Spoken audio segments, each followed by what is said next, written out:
Well, hello everyone, and welcome again to Painless Universal conversation with myself, Anne Welsh.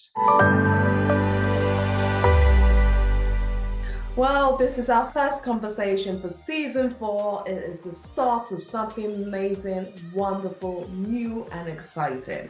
If you haven't been following us, I hope you could join us now and listen to all our amazing conversation coming your way. Today's conversation, we'll be talking to a dating coach. Understanding what does it take to be dating in this modern world? How has she overcome her pain to get to where she is today? Listen to my amazing guest as she shares her story. Well, hello everyone. As I said in my introduction, this is season 4. Amazing conversation, and our amazing guest here will be talking to you about dating. How are you, Asa? How are you today? I'm really good, thank you. And thank you so much for having me. I'm honestly super delighted to have you because your topic of what you're sharing with us today is something that I think will inspire so many people worldwide, because the dating world has changed dramatically. We used to be able to just go or get introduction from our parents and that, but now technology is taking over this dating world. Saying you're a coach, you help people get through that pain. But before we get started, I would love you to do an introduction. Tell me, who are you? Good question. How long have you got? No, I'm joking. So my name is Asa Baav. I specialize in dating, relationships, and intimacy. So I initiate women to become powerful creators in their love life and beyond. We Mm, are who we are, right? But I'm just focusing more into our love lives. mm. So I support women. Me and my partner actually coach couples as well, but I tend to focus around women's work around ending self-sabotage and awakening their true self and then navigate their life from that point. So when you say this, what inspired you when you think about this? What inspired you to become a women relationship coach? Mm. I actually have coached for a really long time, and I have always supported women. I've supported men, are supporting men, but predominantly women in their careers. So I did that for a really long time. And then, as a mirror back for my old self and my life at the time, I was at the top of my career and I was coaching other women who were at top of their career. But I found with my own life and many women that I was coaching that it was quite skewed towards the success in the corporate world. But then the women that were outside the boardroom, say, they maybe weren't as confident or self-assured. They didn't really have the same fulfillment outside the board with myself as well when I turned 30. So I decided I'm going to continue to champion women, but now I'm going to focus on people's love lives instead. And it's actually what brought me the most fulfillment in my own life, where I thought it was going to be money and job titles, but it turns out that's great when you also have a very stable, strong foundation of your unapologetic true self. And I wanted to create that for other people as well. I love this conversation because this is leading up to this will be played on International Women's Day. And on Women's Day, one other thing I want women to understand is that they could still have it all. You could still be able, you could still date, you could still be in a successful career, because a lot of women, one of the struggles women tend to find is that they're not able to have a relationship when they're busy at work. When someone is going through that challenge, that pain of being able to balance it all, how do you tell them to help them navigate that pain and finding that relationship balance? Mm. So many areas of our lives comes down to setting really strong boundaries between work and our other areas of our lives that are equally as important. So what I actually just had a conversation around something very similar about that your life and everything that is important to you doesn't have to be in competition. But it's quite often that we have what I would refer to as a either or mindset, that if we're going to be successful, what do we put our weight behind? It might be, our career, for example. And then we look at, can I have this and a satisfying romantic relationship and hobbies and myself and all these other aspects? So it's really coming back to ourselves and go, what are all the areas that are really, really important to me? When do I feel most like myself? And how can I consciously create? It's hard to do the, perfectly equal, the 50-50. I don't know if that exists, but an equal balance of everything that is important, and then consciously also creating time for those. I often find that because we would have been very focused in our career and we find confidence, we have high self-worth around there, I can quite often see women, let's say we're picking up a new hobby, that gets terrifying because it allows some space to try something new. So it is to have that conversation with self. How do I consciously create? How do I challenge my own belief of this either or mindset, and giving ourselves the opportunity to try new things that we might not excel in first. And it's not always about that, which I learned the hard way in my life. No, it's really fascinating about that balance on Yeah. understanding what the balance is with work and giving you work. You're absolutely 100% when you're there, but when you're out of work, also trying to devote time to you. And I think it's something we tend to forget, that devoting time to us is also important, whether it's your relationship, whether it's looking after yourself, looking after your loved one. But that devoting time, that same amount of work time you give to work, it's also important to give that same amount of time to you. So I'm so glad that's coming from you. So what do you think are some of the relationship pain that women are facing today in the dating world? Mm. Well, I would say that the overarching pain that the women are facing is that we're not really meeting compatible partners in dating. We're not really feeling we're on the same wavelength, or they really get us, or it might be we want someone to have more of compassion for our career choices, and that we really love with our career and are dedicating time towards that.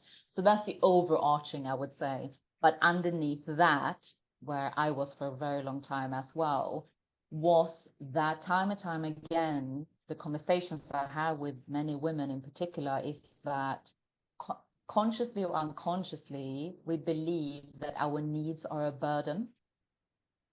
So in dating, this becomes the easy breezy dater going, yes, I'm cool with that. Yeah, that works for me. But actually, it's a no. So it's a lot of people saying yes to things that are a no for them. So this, so I work a lot with your needs are not a burden, because it either shows up in the easy breezy data, or people pleasing, or not communicating who we are and what we want. And it doesn't, if that's a pattern, it doesn't matter if we're dating or in a relationship, they tend to just have different forms. Yeah, so we'll start with those. That's really true. So there are a lot of younger viewers who follow our conversation, and they'll be want to ask you this question. So someone out there, a young girl starting out, there's sometimes it seems like there's so much opportunity out there, but how do you know if someone is truly right for you, and what advice would you give to a younger person, or even your younger self, to help yourself navigate the path much easier? Yeah. So a trait that I speak about a lot, that I advise that we look at a little bit more, and also what has become the most attractive trait for many, many people that I coach and I speak with, is meeting someone who is willing to communicate, who is willing to understand our perception and view of the world, who is willing to understand just who you are and what you're about and your idea of getting there. Of course, as meeting someone is compatible, we are clear about who we are. We clearly communicate this everywhere from the dating profile. Always make sure you have a lot of text there so you can always align with the right people. But then continuing to be, this is who I am, this is what I want, this is what I need, this is what I desire. Because then when we meet someone, it's much more easy to find us speaking about those. So we can go, we kind of want the same things, and we kind of go about them in a similar way in how to get there.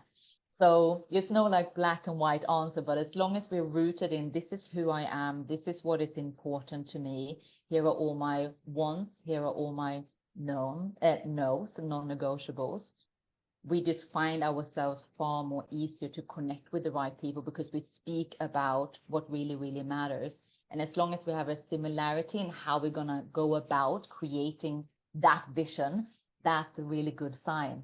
And the reason why I'm saying willing is because in romantic relationship, all our patterns are really coming up. Our patterns that were created between we were between 1 years old and 5 years old. So the majority of patterns are unconscious. We didn't really know until we met our person. So this is why I'm like, the willing to speak, communicate, understand, sympathize is gold. That's important because I have a 5-year-old daughter and I can see certain characteristics of her. And Yeah.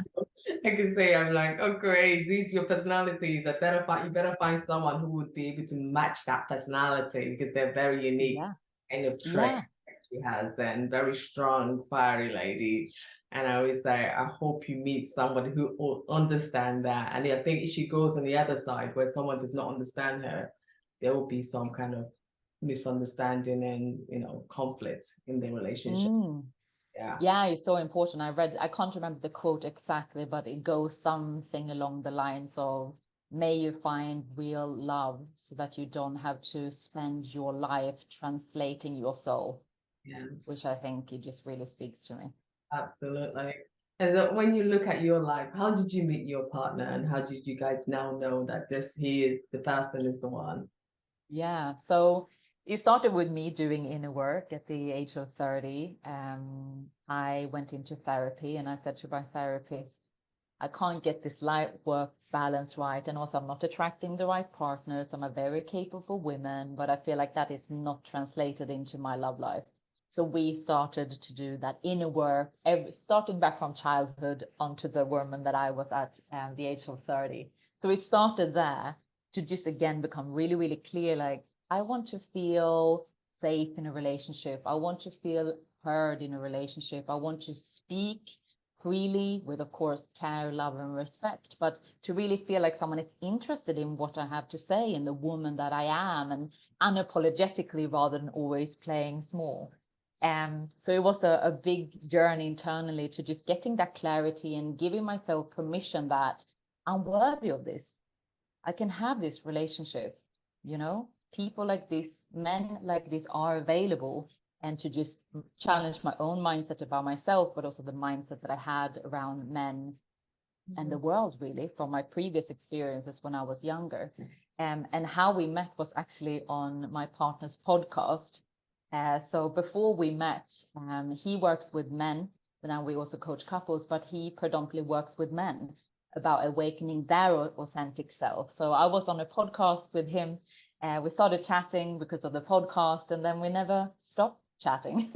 And I think how I really knew was also that, like, oh, wow, I'm really having conversations that I really, really want to have. I'm just meeting myself even in territories where I feel a bit, how is this going to be met by a man? Can I be a successful businesswoman and still, feel like this whatever area was new and unexplored for me? Is that confidence? I could just explore myself with him, through myself, and it was nothing but love and openness. And I was like, oh, this makes me feel exactly what I said to my therapist those 6 years ago. So that's how I knew. Really amazing. I think Mm. working with your therapist, understanding your Yeah. needs as well. So one of my takeaway from what you've just said is it's quite important we understand our needs, our wants. What exactly is it that we want? What is it that would we shrink ourselves for someone else? Do we want our voice to be heard, or do we just are happy to let the thing go? I think it is quite important once you know those traits of yours that you stick there. And so you do not find yourself in areas where you're quite uncomfortable because you've met someone who does not tolerate any of your wish lists. Yeah. Yeah. Yeah, exactly. Because then you start to, compromise. It's always everything is healthy and unhealthy, right? But Yes. it's like it's a healthy amount of compromise through two or more people, getting to know each other and talking about what they want to create. But of course, this unhealthy way of compromising. And this is where I find a lot of women saying yes to things that actually was a no from them. So honoring your own yeses, learning how to say no and navigate your life through that is really, really big. If you have to share some of your greatest difficulties in being a relationship coach, what would you say and how have you managed to navigate those challenges and pain? Mm. So as a coach, I of course continue to get to know myself deeper as well. I have several coaches, especially in the beginning of my journey. Something that I had to be really, really aware of is when I'm creating safe spaces for others and that challenges or whatever pain they are currently experiencing or have experienced, or maybe that fear about that partner or that relationship, that I don't take them on as my own. It's been a really deep work to be a coach, to, of course, provide really safe, loving, non-judgmental space for others, and then always clock on to like, oh, I had a little bit of a reaction to that. That's interesting. What do I make that mean about myself so I don't take on what the clients are going through as a potential worry of my own, if that makes sense. But that's, of course, I've just continued to strengthen and why I, create these results and why I love to do what I do, because I'm so deeply rooted in this is me and this is other people, meaning I can just go, what do you want? What would you love to create? Cool, let's do it. But that was a challenge more in the beginning because you're exposed to so many people's challenges and fears. And if you're not careful, that it can transpire to your own on one of them days when you feel a little bit wobbly anyway. No, that's absolutely true. Because even sometimes when you're having conversations, you tend to, I think in any work atmosphere you might do, it might be conversation, it might be in work, you tend to take on the colleagues' problems when they tell you. Sometimes I tell people, I have no space to listen. I just can't listen because I have no ability to give you an answer that's reflective because I'm just so in my space. But when people go through that, because what you've just said, I think a lot of people go through that, before it might be you mentoring your colleagues at work who might be going through a hard time and you're just trying to give them a word of advice, but at the same time, you're trying to avoid that, what you're saying coming back to you. How would you navigate that challenge of separating the two? Because I thought for me, that's a big challenge is when how do you separate this is my space. And when I'm out of here, I don't want to take what I've heard in this space and reflect it on my own normal life and just say, oh, by the way, it's almost like that comparison. Oh, this person has it this way. And how do you separate it? Yeah, I work so much with boundaries. It actually also come back to boundaries. It's like emotional boundaries, it's energetic boundaries. And the more rooted I am in who I am, it's much more easier to go, okay, this is you and this is your experience of the world, and my space is to hear you and help you explore how that lands for you and what's serving you and what doesn't serve you. But boundaries is really important. And the irony of the work that I do now is because we spoke 6-7 years ago, I would have, you know, worked really extremely hard down to the ground of feeling quite exhausted. I would have just applied more work. But for me to be really good at what I'm doing, which is so much about holding that space, it's actually creating a lot of rest. So one of my coaches, he's supporting me with 30% of my work. It's resting. And now that makes complete sense and I see the results. But if someone told me my 30-year-old self, I would never have been able to hear it and created it because that was just not how I operated. But it's me being in integrity with these people that come forth and wants my support. But yeah, big boundaries. Emotional release techniques is something that I work with a lot with clients. And this is something I work with myself as well. So let's say I've had a challenging conversation or whatever has come up for me, then I need to take radical self-responsibility afterwards to go for a walk, to journal what has come up for me, meditate, whatever I need to do to bring me back into this present moment and release whatever transpired for me in my body through that conversation. That's important. I love what you do because one of the things I read about you is that you initiate women around the world to become powerful creators by redirecting them back to their inner power, true awakening their authentic self. Yeah. Could you give me a few words how you help women to reawake our authentic self? Mm. So it's a lot of healing, going into the future, going, who do you want to be? What would you love to create? And what feels authentic for you to show up now that will take you one step closer? But actually, the majority of that work is healing through going backwards, is going back. I do a lot of inner child work to just go back to these times when you were probably around 5 to really reconnect with the version of you then. What did she need? What did she like? What didn't she like? How is she feeling? To rediscover yourself before the world told you who you had to be.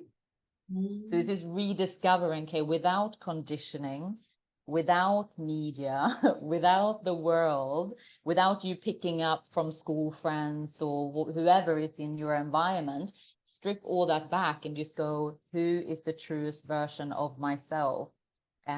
So it is a lot of being present into this moment, of course, but also looking back to just get all the permission that they need to rediscover themselves and then go, huh, is this mine? Is this thought mine? Do I even like the color red or whatever it is, to just go really, really granular. So that means they give themselves a lot of permission to just reconnect to that version that was always worthy. They just unconsciously thought maybe they weren't, depending on how the environment responded to them at the time. So it's yeah, That's it's a really going deep. Yeah. That's really good. That's really deep. All right. Before I let you go, if people were looking to contact you, how did they contact you, and what next for you? What next for you in this relationship coaching space? Because it's a really big world, and I Yeah. mean, in the world like today, more and more people need it. What next for you? So what's next for me is that I am creating, it's actually launched in January, a online community membership. Is that more what they will call the one-to-many? So I was thinking to myself a couple of years ago, how do I create the most impact in the world? And then started to look at this community. So I've actually have a online community with women who are ready to step into this space. So I'm there and I have a very holistic approach to everything. So it's me, other practitioners. So it's just yeah, it's a life-changing journey. So it's really for me to look at how can I impact more people that are ready and want to feel safe and guided as they embark on this journey, because it can be a bit scary, but very fulfilling. Yeah, so that's what's next. Yeah. And anyone looking to join this online community, get in touch with you. How would they do this? They can reach me on Instagram. So it's Coach with Asa. Asa is spelled ASA. So Alpha Sugar Alpha. Coach with Asa. Wow, also, I'm super delighted to have you, talk to us about your work and give, because what I love about this conversation is that you give real inspirational advice and you look back. You just don't give relationship advice based on today. You look back at your life and let people reflect back on what they truly want, bring out their inner self. So anyone who joins this community, we really have that time and knowledge to really sit back, understand what was it you truly want, because rather than you complaining about your relationship not working on this all the time, probably one has to sit back, understand what is it that they truly want, and then they actually going for what they want, or are they going for something else. And you have just said that in kind words, and I really appreciate that, and I thank you so much also for your time today. Any final words before I say bye? Any final words? I think just always remember you were always worthy, you were always good enough, you were always capable. And the reason why I'm talking about rediscovering your inner power is because it's all there. We just have to remember it, kind of be redirected back to it. But whatever you want to create, you can, because you were always worthy of it. Yeah. Thank you also for this conversation. I Thank you. appreciate your time. Thank you.